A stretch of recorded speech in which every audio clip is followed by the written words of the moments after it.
It's unique, it's different, and it's once of a lifetime experience, and you should definitely check it out if you come to Serbia.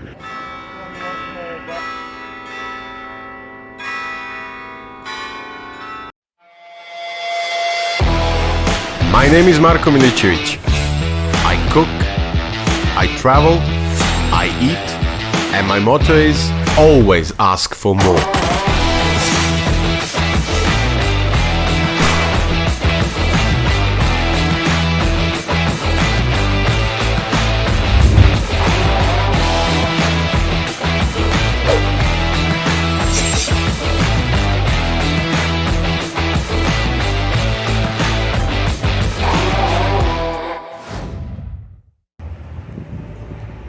Good morning, people from sunny Belgrade.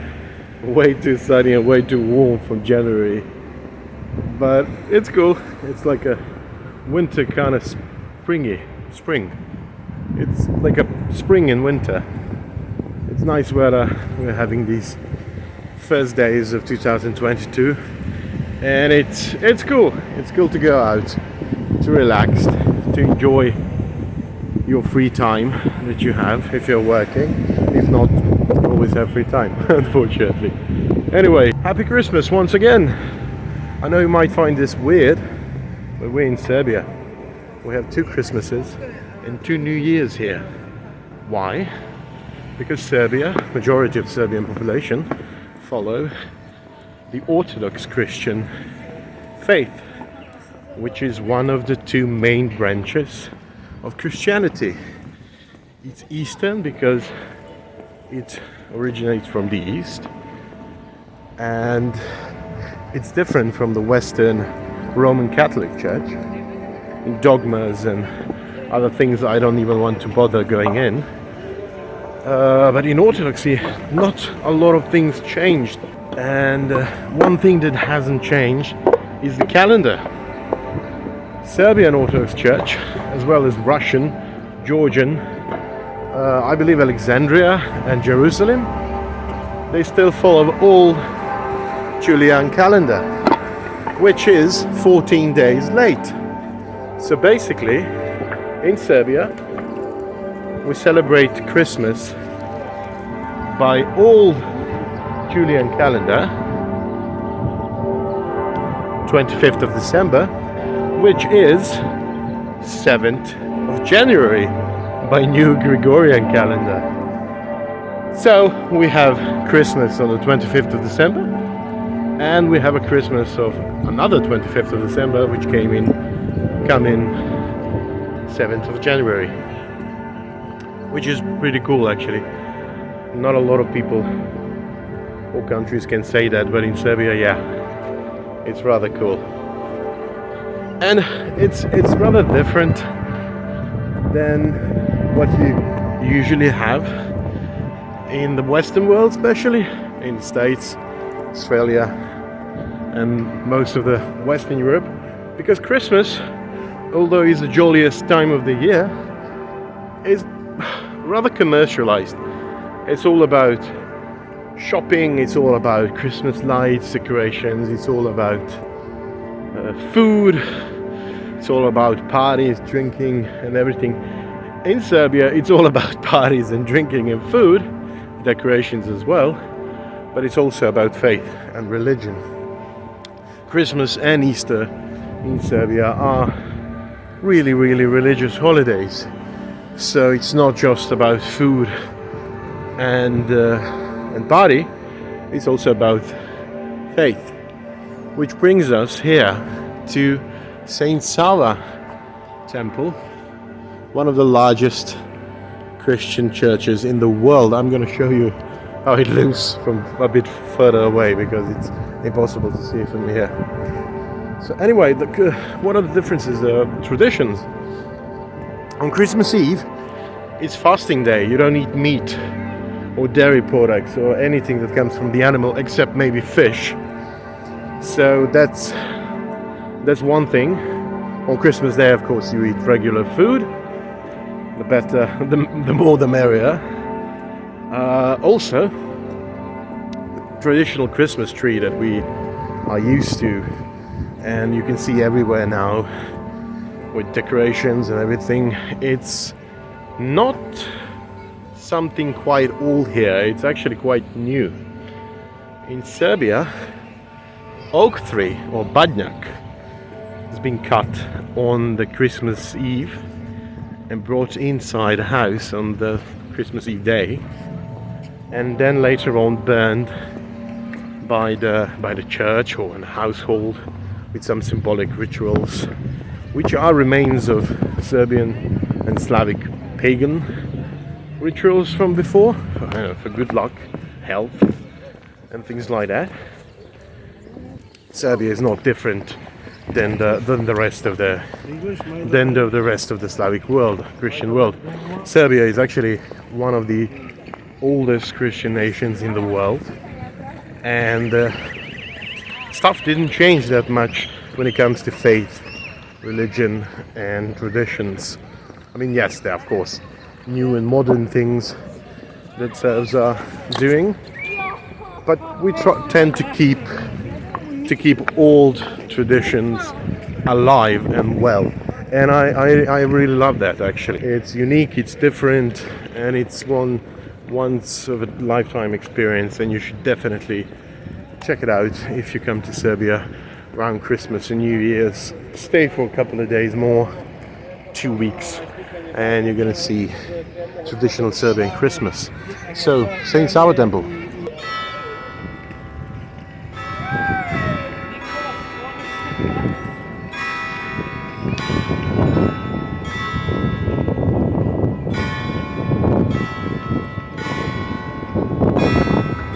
So as I mentioned before, St. Sava Temple is one of the largest Christian churches in the world, and I believe the second or the third largest Orthodox Christian building church in the world.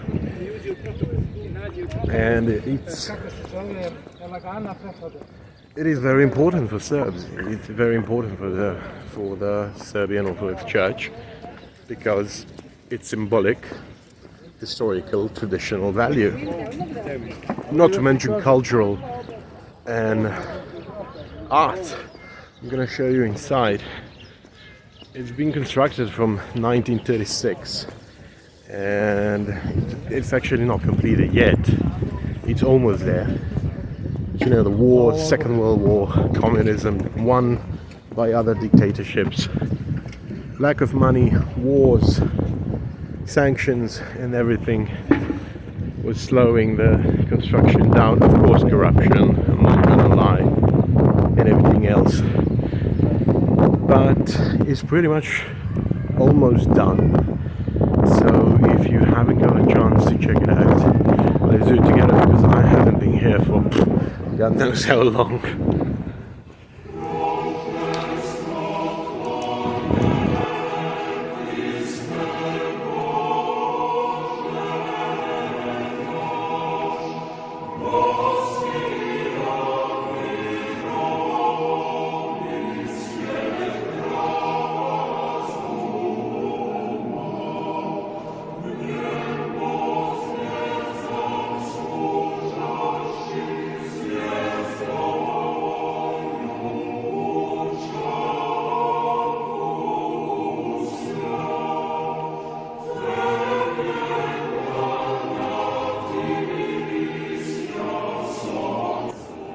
Huge, it's enormous, and the things you see here, the mosaics, are made of gold, and I think it's the largest mosaic, is that how you say it? Yeah, largest mosaic in the world.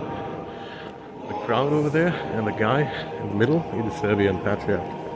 He's the head of the Serbian Orthodox Church. I wanted to show you something that most of the tourists miss when they come here. And it's a crypt. When you come to the temple and check it out on the ground, you have stairs you can follow down and see the crypt.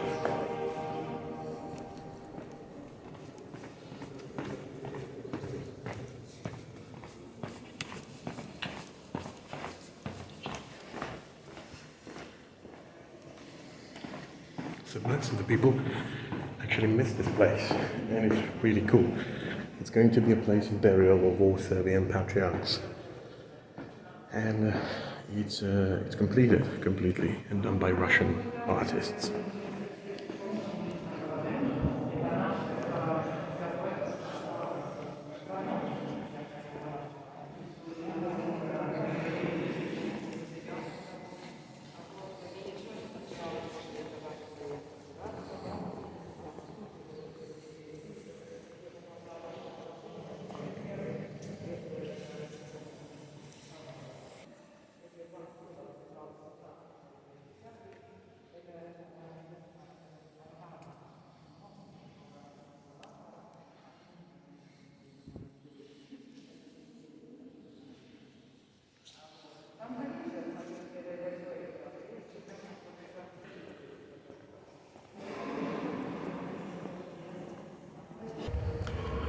So for those who are not quite familiar who Saint Sava is, that's this guy here. He was a Serbian prince. He was a third child of Stefan Nemanja, this grand prince of Serbia, founder of the Nemanjić royal and imperial house. And he decided he don't want to be a prince no more. So he became a monk. He dedicated his life to the church and God. Managed to get a crown for his brother from the Pope, which back then was a really big deal. I mean, getting a crown from the Pope in the early medieval time was literally as being recognized today by the United Nations. You are not a country if the Pope doesn't recognize you, same as you're not a country unless you have a seat in the United Nations. So he managed to get a crown for his brother, and he managed to get a free church from the Universal Patriarchy in Constantinople. So he was also a good diplomat. He started a lot of diplomatic connections throughout Europe. He founded a lot of churches, monasteries, schools and hospitals as well. Brought tons of medical architecture, liturgy, history, philosophy, science books from all over the world where he traveled, and he did travel a lot. And he is a founder of independent Serbian Orthodox Church. Before that, Serbs were Christians, of course, but they were members of the general Eastern Orthodox Church, which was based in Constantinople, in Byzantium. So he managed to get an independent church, and he managed to get international papal recognition for Serbian kingdom. And from that moment, Serbia just started to grow and rose to power to the rank of the empire by an Emperor Dusan the Great. The place we are right now, in St. Sava Temple, is actually, by legend, the place where the Turks burned the body of St. Sava during the Ottoman occupation of Serbia, because in smaller uprisings, Serbs used to carry a banner with the picture of St. Sava. So Turks wanted to burn his body in order to calm them down, which was a rather big mistake because it just made them even more angry, which led one to another uprisings, which actually eventually led to the revolution and freedom from the Turks. However, the Vračar Hill, where we are now, was actually not here back then when the body was burned. It was in the other place, near to the other church, which today is St. Mark's Church in Belgrade. Really, really beautiful church as well. Serbian style, Moravian style. St. Sava Temple, however, is built in Neo-Byzantium style. to look like Hagia Sophia in Constantinople, which is today Istanbul, and unfortunately not church anymore, not even a museum. Oh yeah, this is actually cool.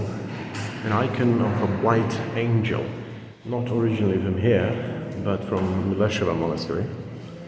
And it's the first picture ever broadcasted to space and through internet.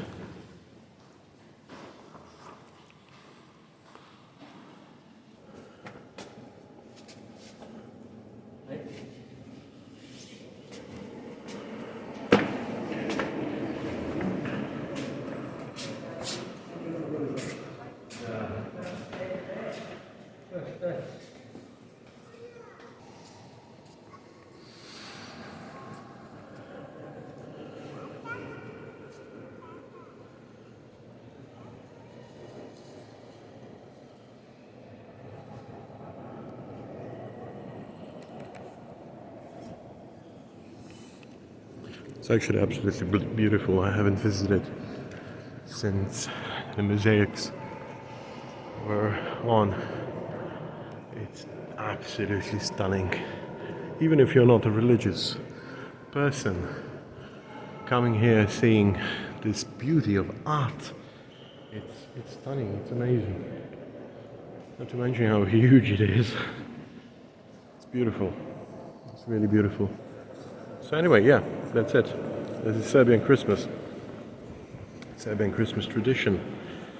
It's kind of unique. It's definitely different from the commercialized version of the Christmas we can see on the movies and on the West.